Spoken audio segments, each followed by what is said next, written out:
Hey guys, and welcome to my newest video in the 3 days series. If you guys haven't seen the first one, I definitely recommend you go check it out. I'll have the link in the description. But I go over a basic explanation of how this whole series works. And this time around, we're doing air dribbles. So I hope you guys will come with me as we go on another journey of me learning how to do this and giving you guys the best tips and tricks I can to help you guys learn this as quickly as possible. So let's dive right in.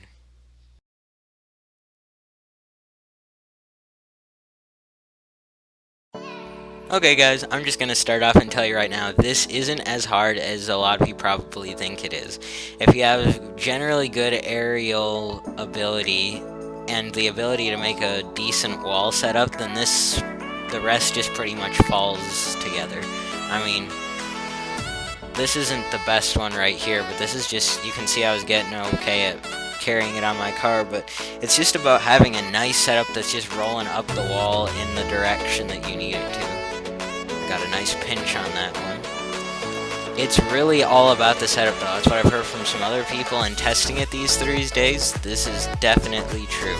If you can get a good setup, that was a really good one. I just didn't quite finish it. A setup is what it's all about. If you can get a good setup, like right here, this is the first air dribble I think I've ever hit. It's not, granted it's not a very good one, but it's a start for sure. And it was just a matter of getting the setup down for me, and then I was able to start doing ones where I was getting more and more touches. I'd say at first though, don't worry about how many touches you're getting, just worry about getting a good setup on the wall and then just kind of following it and doing what you can. One thing we're going to talk about quick is pinches. I feel like it's a really good idea to try and practice maybe a couple ground pinches while you're out at this, because I noticed the one thing that helped me a lot is, like right here, if I'm losing control of it, I'll just let it fall under me and go for a relatively safe pinch. As long as nobody's up after you, that should be pretty safe. This is a training pack I went into to practice Riddle, guys. It's Wall to Air Dribble by IP Joker, and I definitely like it.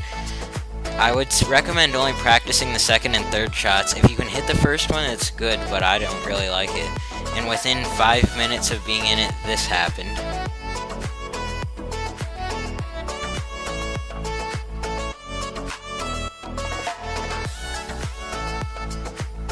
My one tip for day one is to practice the setup as much as you can. The setup is just the biggest part of an air dribble. If you can master the setup, you're golden.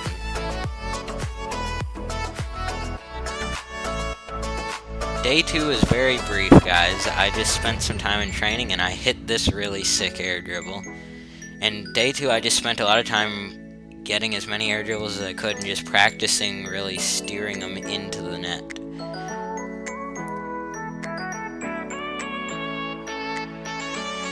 This was my first ever attempt at one in a game, and I kind of messed it up, and then this guy missed it, so I scored it anyway, so I figured I'd show you guys.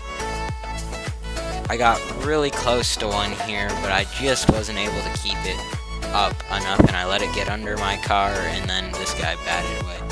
And then in the same game though, I took it up the wall, and remember what I told you guys about pinches? I saw I'd lost it, so I got ready, and I pinched it right under that guy. For day 2, I'd say my tip is to practice your ball control as much as possible. The more you can control it, the better you can place it. Well guys, unfortunately day 3 was a bust again. No air dribbles. I tried in 1v1s all day, but I couldn't get any space from anyone. But before we close, I want to touch on 2 big tips real quick. And the one is right here. When you're starting and going to get it to the wall, I don't like having any purple trail behind the ball. The second is, I'm slowing it down here to show you, I tap the brakes here just before the boost. And then you jump off as you're touching the ball, which leaves it in this optimal overhead position for you to do whatever you want. I want to thank you guys so much for watching. I hope you guys have been enjoying the videos as I really enjoy making them and look forward to making the next one. But until then, bye.